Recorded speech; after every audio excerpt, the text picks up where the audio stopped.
Hello everyone. सो NTA ने अभी recently में नोटिफिकेशन जारी करा है। बेसिकली ये 29 आज ही जो है नोटिफिकेशन रिलीज़ करा है फॉर यूजीसी नेट के लिए। ठीक है, अब ये जो एग्ज़ाम है वो कंडक्ट होता है बेसिकली किसके लिए, ये जेआरएफ के लिए होगा। ठीक है, और अपॉइंटमेंट्स ऑफ असिस्टेंट प्रोफेसर के लिए, पीएचडी के एडमिशन के लिए होगा। ठीक है, and admission to PhD only in Indian university and colleges. तो बेसिकली ये 3 चीज़ों के लिए जो एग्ज़ाम कंडक्ट कराया जाता है। ठीक है, अभी इसको जो है वो एनटीए नेशनल टेस्टिंग एजेंसी जो है इसको कंडक्ट कराती है और उसी ने इसका नोटिफिकेशन भी जारी करा है। 2018 के पहले से, दिसंबर 18 के पहले से कौन कंडक्ट कराता था? सीबीएसई। तो ये आपको पता होना चाहिए, सीबीएसई। ठीक है, तो अब देखते हैं कि नोटिफिकेशन के कुछ जो की शेड्यूल्स हैं उसके बारे में हम जान लेते हैं। 2026 के बारे में 85 सब्जेक्ट्स के लिए कंडक्ट कराया जाएगा। ये कंप्यूटर बेस्ड टेक्नोलॉजी पे होगा।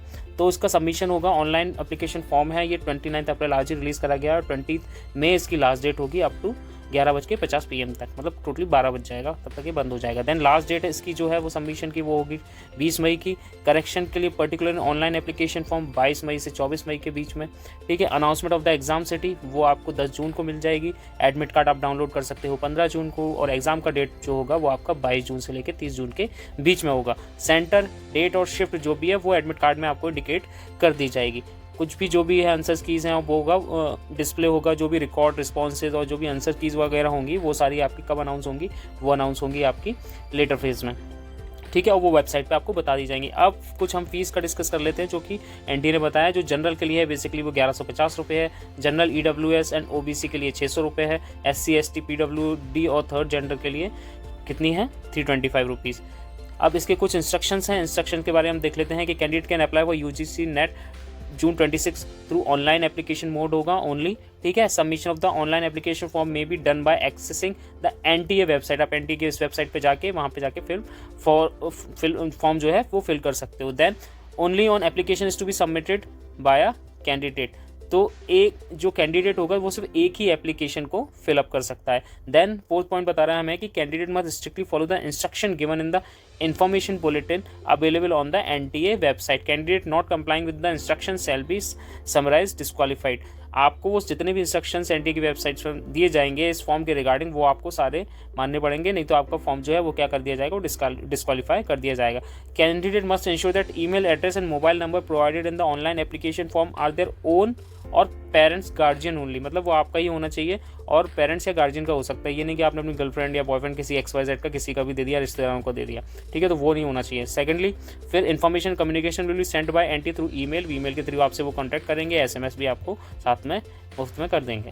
ठीक है, फिर आगे बढ़ते हैं। फिर 6th है, in case candidate face difficulties in applying UGC net, कोई भी समस्या आती है तो आप इन नंबरों पे जो है कांटेक्ट कर सकते हैं और ईमेल भी कर सकते हैं उनको ugcnet@nta.ac.in पे। ठीक है, candidate must fill in their particular carefully as no changes will be allowed after the final submission application form. तो आप भाई ध्यान से भरना अपना एप्लीकेशन फॉर्म, और लास्ट में जो है फाइनल करने के बाद उसमें कोई भी चेंजेस नहीं होंगे, तो इसलिए हर चीज़ आप जो है बारीक से एक बार डबल बार क्रॉस चेक कर लेना।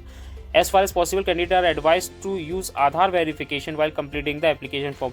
आपको ये ध्यान रखना है कि आप इसे कंपलसरी ही मानो कि आप आधार से ही उसको वेरीफाई करो। ठीक है, और भी कोई आईडी मत लगाना, सिर्फ आधार से वेरीफाई करो उसको। ठीक है, फिर बोल रहे हैं while completing the application form as this will be facilitated the registration and exam process particularly at the exam centre are also processing of the JRF। तो ये कह रहे हैं कि आधार से फिल करो, जो बाकी के फिर अब लास्ट में जाके फिर जो कई सारी इश्यूज़ होते हैं वो नहीं होंगे, जैसे कि आपको JRF की प्रोसेसिंग भी ईजी हो जाएगी। ठीक है, आप एग्जाम सेंटर पे जाओगे तो वही आईडी आप लेके जा सकते हो, क्योंकि अदर लेके जाओगे तो आपको एक फॉर्म फिलअप करना पड़ता है, फिर उसमें बहुत सारे डिलेज होते हैं। तो इससे अच्छा है कि आप आधार से ही वेरीफाई करो और आधार ही लेके जाओ अपने सेंटर पे। ठीक है, फिर 8 पॉइंट बोला, application from registration has been enabled through the single sign और service Meri Pehchaan of ministry of electronics and information technology, that is MeitY. ठीक है, ये for the convenience of the application. तो ये बोल रहे हैं कि जो एप्लीकेशन फॉर्म है वो रजिस्ट्रेशन कर दिए गए हैं इनेबल किसमें, साइन इन के थ्रू, सिंगल साइन आपके इस पर लगेंगे, एंड जो है वो मेरी पहचान एज अ मतलब एक आइडेंटिटी कार्ड की तरह है। ठीक है, वो किसने करा है, वो मेती ने करा है, वो आपके कन्वीनियंस के लिए एप्लीकेंट की। Then data mention above are tentative, applicant will be informed in case there is any change due to any reason. तो अगर कुछ भी ऐसा चेंज होता है तो आपको बाद में बता दिया जाएगा। ठीक है, ये सारी चीज़ें टेंटेटिव है।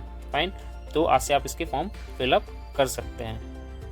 तो थैंक यू गाइज। फॉर्म भरिए, फिर जल्दी से हम प्रिपरेशन चालू करते हैं, सारा लेके आएंगे। सबसे पहले मैं बता देता हूँ हमको क्या करेंगे। सबसे पहले हम करेंगे कि PYQ का एनालिसिस।